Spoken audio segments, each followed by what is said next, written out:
look at their attributes, you don't realize how nasty these guys are until you dissect what it is they're good at and why and how.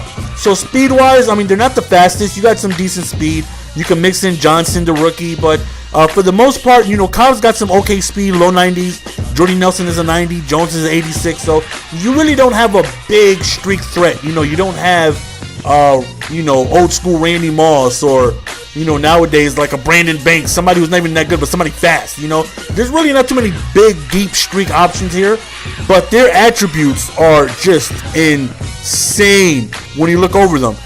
So again, their speed really not that great. Acceleration, decent. Cobb's got really high acceleration, elusiveness. Cobb is going to be the guy that's going to be able to break tackles with jukes and spin moves and things like that. Stiff arms, nobody really too high. But again, Cobb is going to be your guy who you want to be able to finagle with juke moves and things like that. Jordy Nelson and Jones, not so much. They're really not going to break too many catches. Look at their catching, though. 93, 93, 92. That's incredible. Their route running is really good, too. You got Jordy Nelson with the 94, Jones with the high 80. And look at their catch in traffic. Oh, my God. This is when I lost it. 93, 93, 97.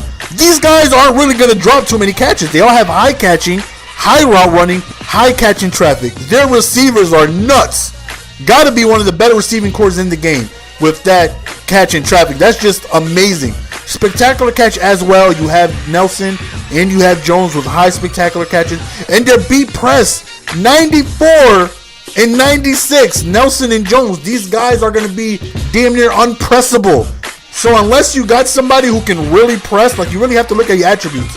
If you don't pay attention, you're going to try and press the Packers with cornerbacks that can't press and they're going to eat you alive. You can't press these guys. Cobb you can, but Nelson and Jones are breaking the press immediately.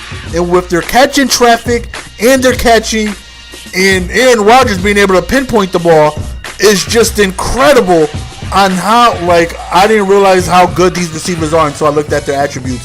Absolutely stunning. Then you have Finley, one of the better known tight ends in the game. Decent speed, 85, definitely no slouch. You can't complain there. He's more of a passing tight end than, somebody who's more versatile blocking and catching. He's definitely more of a receiving threat. And in Madden, he's always, somebody throw in a streak or a long post because there's not too many linebackers that's going to be able to keep up with Finley because he's a beast, at the tight end, especially in Madden. Good route running, good speed, good hands as far as the tight end goes. Their offensive line really isn't the best. They really lack an offensive line. Like the 49ers offensive line is way dominant compared to the Packers. Packers definitely have some weaknesses. Again, their lineman is one of them. They're not really too strong. They have a beast in Son who's 97 overall, but other than that, the lineman is not the best. Their defensive line isn't the best as well. You can always put Clay Matthews at a left end and put him at 99 overall, which is always a good thing. He's a block shedding beast, and that's always fun to look forward to. But besides Clay Matthews, they really don't have too much going on in the front seven. Their linebackers are, really kind of weak besides Clay Matthews. Their left linebacker is not really too good. A.J. Hawk is okay, but compared to other teams, they really aren't that much of a monster that, they are in the linebacking core and front line. They're really not good. Cornerbacks are good. They definitely have some good corners. They lack in speed at number 2 position. Hayward is only an 87, so that's something you have to pay attention for. If you're playing with the Packers, Hayward with only 87, how is he supposed to keep up with the Percy Harvin? You know what I mean? You have to pay attention to who he's guarding and make sure you have safety over the top. Because if not, he will get torched. But the man coverage is really, really good. As you guys know, I love man coverage. I sit in 2-man under a lot from quarters.